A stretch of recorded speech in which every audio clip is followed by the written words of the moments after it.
Morning students. Marsilea के बारे में हम बात कर रहे थे। मार्सिलिया हम पढ़ रहे हैं। मार्सिलिया मैंने आपको बताया था कि हेटेरोस्पोरस लेप्टोस्पोरेंजिएट फर्न है, और इसीलिए हम इसको वाटर फर्न भी कहते हैं क्योंकि एक्वेटिक होता है, पानी के अंदर ये पाया जाता है। मॉर्फोलॉजी की बात करी, एनाटॉमी की बात करी, इंटरनल स्ट्रक्चर हमने देखा। फिर हमने पिछले लेक्चर में हमने बात करी थी उस स्पोर प्रोड्यूसिंग ऑर्गन के बारे में, जो कि एक विशेष प्रकार की संरचना है जो मार्सिलिया के अंदर मिलती है। और इस स्पोर प्रोड्यूसिंग ऑर्गन को जो स्पेशल टाइप की चीज है हम कहते हैं स्पोरोकार्प। और ये जो स्पोरोकार्प है ये बनता है कहाँ पर? जहाँ पर लीफ ओरिजिनेट होती है राइजोम पार्ट से, वहाँ पे इसका फॉर्मेशन होता है। पीटियोल के एक्सिल में वहाँ से इसका फॉर्मेशन होता है, वहाँ पे ये बनता है और वहाँ से एक प्लांट के साथ अटैच रहता है। ये राइजोम है, इसके बारे में हम बात करते हैं। मान लीजिए यहाँ से अगर लीफ निकला तो आप जानते हैं क्या लीफलेट्स होते हैं, पीटियोल होता है जिसकी सहायता से लीफ के साथ अटैच करता है। तो यहाँ पे इस जगह पे यहाँ पर ये स्पोरोकार्प्स का फॉर्मेशन होता है।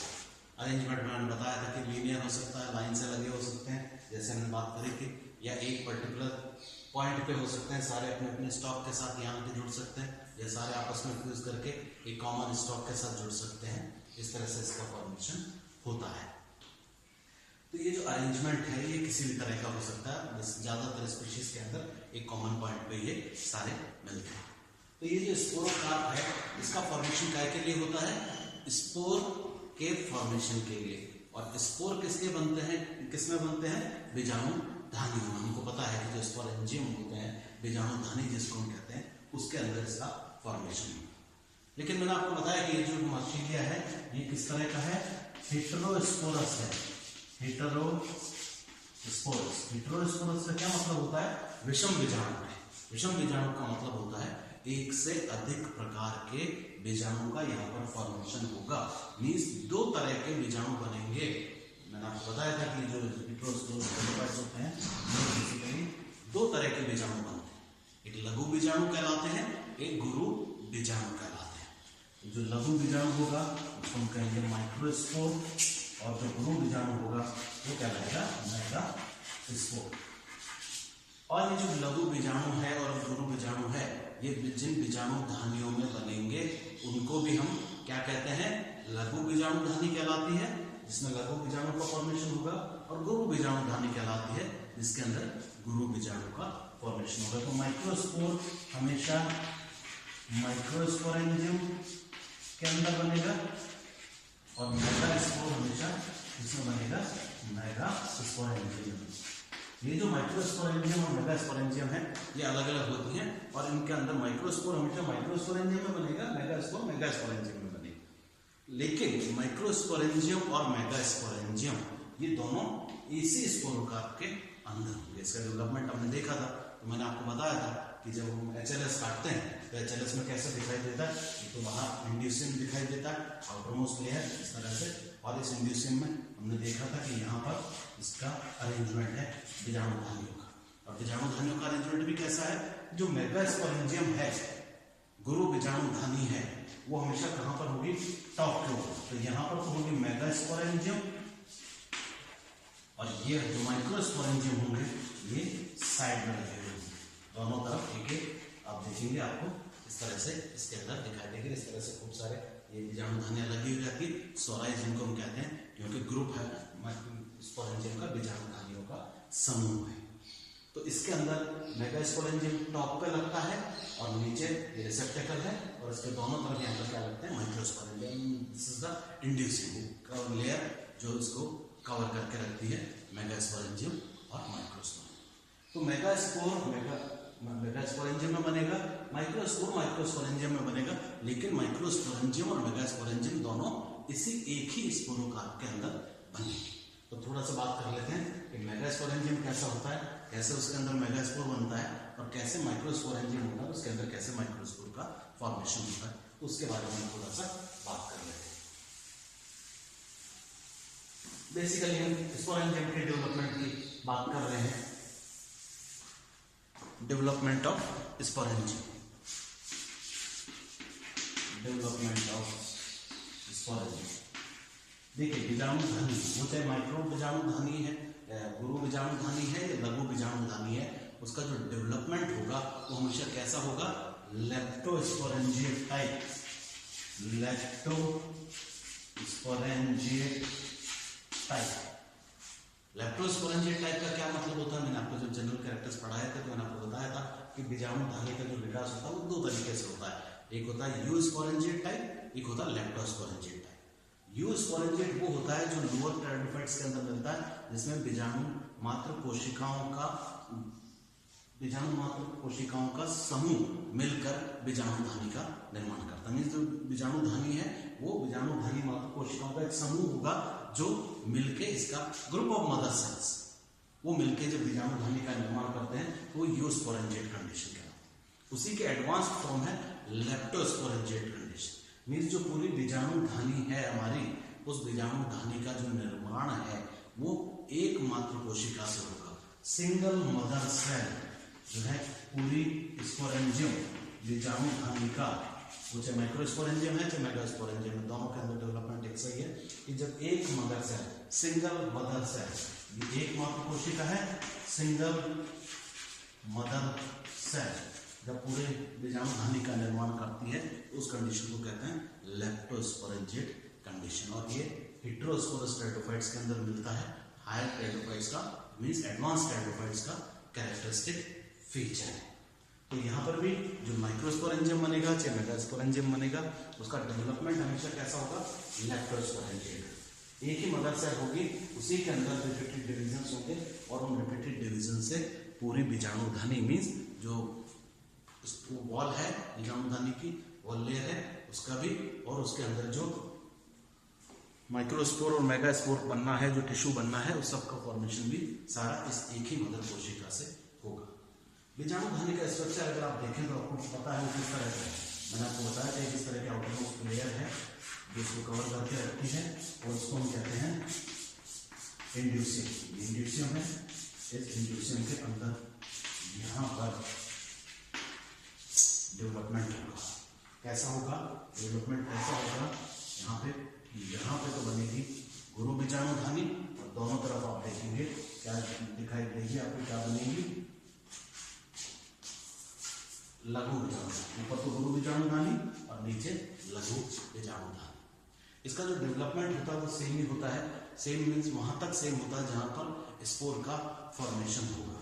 इन सिंगल मदर सेल डिवाइड करेगी, एक इनर सेल बनेगी, आउटर सेल बनेगी और फिर उस आउटर सेल से ही पूरे बीजाणुधानी का फॉर्मेशन होगा। आगे का जो डिवीजन है वो सारा लगभग दोनों माइक्रोस्पोरेंजियम और मेगास्पोरेंजियम में कॉमन होता है। कहाँ तक, जहाँ तक स्पोर का फॉर्मेशन नहीं होगा। जब माइक्रोस्पोर मदर सेल और मेगास्पोर मदर सेल बनेगी वहां तक का जो डेवलपमेंट है वो बिल्कुल कॉमन होगा। तो पहले थोड़ा सा मेगास्पोरेंजियम का देख लें कि अगर एक मेगास्पोरेंजियम है, मैच्योर मेगास्पोरेंजियम है, गुरु बीजाणुधानी है, तो वो कैसे दिखाई देती है। तो वैसे दिखाई देती है जैसे मैंने आपको बताया था कि जो बीजाणुधानी होती है उसमें सबसे बाहर से क्या होती है, वॉल लेयर,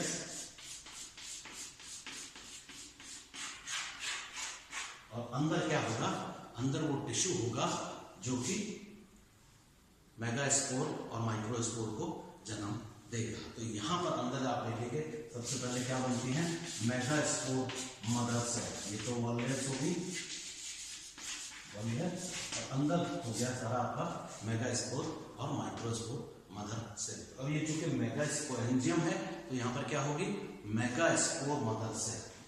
जनरली 8 से लेकर 16 तक मेगास्पोर मदर सेल्स का फॉर्मेशन होता है। मीन्स उन कोशिकाओं का फॉर्मेशन होगा जो कि आगे जाके क्या करेंगे, मेगास्पोर को जन्म देंगे। अब 8 से 16 मेगास्पोर मदर सेल हैं, इनके अंदर क्या होता है हम सब जानते हैं, होता है मियोसिस, रिडक्शन डिवीजन, मियोसिस। तो 32 से लेके 64 तक आप देखेंगे आपको क्या बनते हुए दिखाई देंगे, मेगास्पोर्स। मेगास्पोर बनेंगे क्योंकि अब क्या होगा, रिपीटेड मियोसिस होगा सबके अंदर। मियोसिस मीन्स रिडक्शन डिवीजन, 1 से 4 पुत्री कोशिकाओं का बनेगा, है ना। अगर 8 है तो 32 बनेगी, और 16 है तो 64 फॉर्मेशन इसका होगा, आगे जाके ये बनेगी। तो कितनी मेगास्पोर मदर सेल्स हैं, उसके 4 गुना मेगास्पोर्स का फॉर्मेशन होता है मियोसिस के सहायता से। लेकिन ध्यान रखने की चीज ये है कि जब हम इसको मैच्योर देखेंगे मेगास्पोरेंजियम को, तो आप क्या देखेंगे कि मान लीजिए 64 मेगास्पोर्स बने, 64 मेगास्पोर्स का फॉर्मेशन हुआ, तो उन 64 में से जो 63 मेगास्पोर्स हैं वो डीजेनरेट कर जाएंगे, मीन्स खराब हो जाएंगे, सूख जाएंगे, वो अपना जो है वो अपने आप को खत्म कर देंगे, और वो सारा एक लिक्विड के फॉर्म में यहाँ पे इकट्ठा हो जाएगा, जो कि क्या करेगा, एक उस मेगास्पोर को जो अंदर वर्किंग है, डेवलप कर रहा है, उस मेगास्पोर को क्या करेगा, ये फूड प्रोवाइड करने का काम करेगा। तो आप देखेंगे आपको पर मेगास्पोरेंजियम, हर गुरु बीजाणु धानी के अंदर एक फंक्शनल मेगास्पोर दिखाई देगा। ये जब होगा तो ये जो मेगास्पोर है, एक और कितने हो जाएंगे, इनकी संख्या सिंगल, बाकी जितने भी हैं वो क्या करेंगे, डीजेनरेट कर जाएंगे, और डीजेनरेट करके इस डेवलपिंग मेगास्पोर को फूड प्रोवाइड करने का काम करेंगे। तो इसको खूब सारा भोजन मिलेगा, इसलिए इसका जो साइज है वो बहुत बड़ा होगा। जो मेगास्पोर बनता है, मैंने आपको बताया था कि मेगास्पोर हमेशा साइज में बड़ा होता है और माइक्रोस्पोर छोटा होता है। उसका रीजन यही है कि बाकी जितने भी मेगास्पोर्स बने वो सारे मेगास्पोर्स डीजेनरेट कर जाते हैं और अपना सारा खाना किसको दे देते हैं, इस एक फंक्शनल मेगास्पोर को। तो एक फंक्शनल मेगास्पोर सिर्फ बचता है जो कि इस सारे खाने को खाएगा, इसलिए इसको खूब न्यूट्रिशन मिल रहा है, तो ये कैसा होगा, साइज में बड़ा हो जाएगा। अब अगर मान लीजिए ये माइक्रोस्पोरेंजियम होता तो क्या होता, तो कुछ नहीं होता, चेंज खाली इतना सा आता, क्या आता, बनना तो वैसा का वैसा ही है जैसे ये बन रहा है। अब यहां पर मेगास्पोर मदर सेल के बजाय क्या बनती, माइक्रोस्पोर मदर सेल। यहां पर माइक्रोस्पोर मदर सेल्स का फॉर्मेशन मीन्स लघु बीजाणु मात्र कोशिकाओं का निर्माण होता, जो कि लघु बीजाणु का फॉर्मेशन करते थे। यहाँ पे मान लीजिए 8 से 16 माइक्रोस्पोर्स ने किया, मियोसिस हुआ तो क्या बनेंगे, 32 से 64 माइक्रोस्पोर्स। अब यहाँ पर मेगास्पोर, वहां पर मेगास्पोर बना था, यहाँ पर माइक्रोस्पोर बनेगा। तो बेसिकली हम बात कर रहे हैं माइक्रोस्पोरेंजियम का, एक लघु बीजाणु धानी है, तो वो कैसे दिखती है, ऐसे दिखती है, कोई वॉल लेयर होगी बाहर और अंदर सारा वो टिश्यू होगा जो काम करेगा स्पोर मदर सेल का, और वो स्पोर मदर सेल चूंकि माइक्रोस्पोर्स बना रही है तो हमने उसको कह दिया माइक्रोस्पोर मदर सेल्स। वही उनका जो नंबर होगा वो जनरली 8 से, मैंने आपको बताया था, 16 तक इसका नंबर होगा। इनके अंदर फिर मियोसिस होता है, रिडक्शन डिवीजन होता है, और उनके होने से क्या होता है, 32 से लेकर 64 तक यहाँ पर आपको माइक्रोस्पोर्स दिखाई देंगे।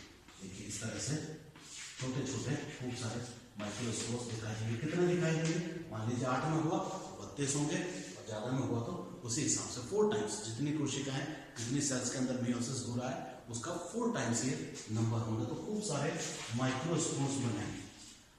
गुरु बीजाणु धानी में हमने क्या देखा था कि जो गुरु बीजाणु था वो जो है वो एक ही था, जितने बने थे बाकी सारे के सारे डीजेनरेट हो गए, और उन्होंने अपना खाना दे दिया किसको, इस डेवलपिंग एक फंक्शनल मेगास्पोर को, ताकि उसका साइज बड़ा हो गया और वो काफी बड़ा मेगास्पोर जो है वो फॉर्मेशन होता है। यहाँ ऐसा नहीं, यहाँ जितने भी माइक्रोस्पोर्स बने वो सारे के सारे क्या होंगे, फंक्शनल होंगे, फंक्शनल रहेंगे, और इसीलिए चूंकि सबके पास सब बन गए, खाने का थोड़ा सा कमी रहेगी, तो इस साइज में कैसे होंगे, छोटे होंगे, इनको न्यूट्रिशन कम मिलेगा, नंबर ज्यादा है, इसलिए ये फंक्शनल जो माइक्रोस्पोर्स है उनका नंबर भी 32 to 64 ही रहेगा, डिपेंड करेगा कितनी कोशिकाओं में, एक कोशिका में तो 4, 2 में तो 8, हम जानते हैं कि इस तरह से इसका फॉर्मेशन होता है। तो खूब सारे माइक्रोस्पोर्स हमको यहाँ पर दिखाई देंगे। This is microspore. माइक्रोस्पोर जो बनते हैं माइक्रोस्पोरेंजियम में, मीन्स लघु बीजाणु धानियों में जो लघु बीजाणु बनते हैं उनकी संख्या बहुत सारी होती है, मीन्स जितने फंक्शनल माइक्रोस्पोर मदर सेल होंगी उसके 4 गुना होंगी। लेकिन मेगास्पोरेंजियम गुरु बीजाणु धानी के अंदर एक ही गुरु बीजाणु का निर्माण होता है जो फंक्शनल रहता है, जो आगे जाके अब अपना काम करेगा। तो माइक्रोस्पोरेंजियम लघु बीजाणु धानी में लघु बीजाणु बन गए और गुरु बीजाणु धानी के अंदर गुरु बीजाणु का फॉर्मेशन हो गया। अब ये जब दोनों बन जाते हैं, मैच्योर हो जाते हैं, तो क्या होगा? कुछ नहीं होगा। अब ये जो हमारा स्पोरोकार्प है, ये स्पोरोकार्प टूटेगा और स्पोरोकार्प के टूटने से जो माइक्रोस्पोर है और मेगास्पोर है, उससे बीजाणु धानियां बाहर निकल आएंगी और इन बीजाणु धानियों के टूटने से ये स्पोर बॉल जब टूटती है तो ये माइक्रोस्पोर और मेगास्पोर जमीन पे जाके गिरते हैं और वहां जाके जर्मिनेट करके आगे की जनरेशन बनाते हैं। स्पोर का जर्मिनेशन, स्पोर जब भी जर्मिनेट करेगा तो क्या करेगा? गैमेटोफिटिक जनरेशन का निर्माण करेगा। हमें पता है क्योंकि ये हैप्लॉइड है, माइक्रोस्पोर चाहे मेगास्पोर, ये दोनों जो है क्या है? हैप्लॉइड है। क्यों हैप्लॉइड है? क्योंकि मियोसिस का रिजल्ट है।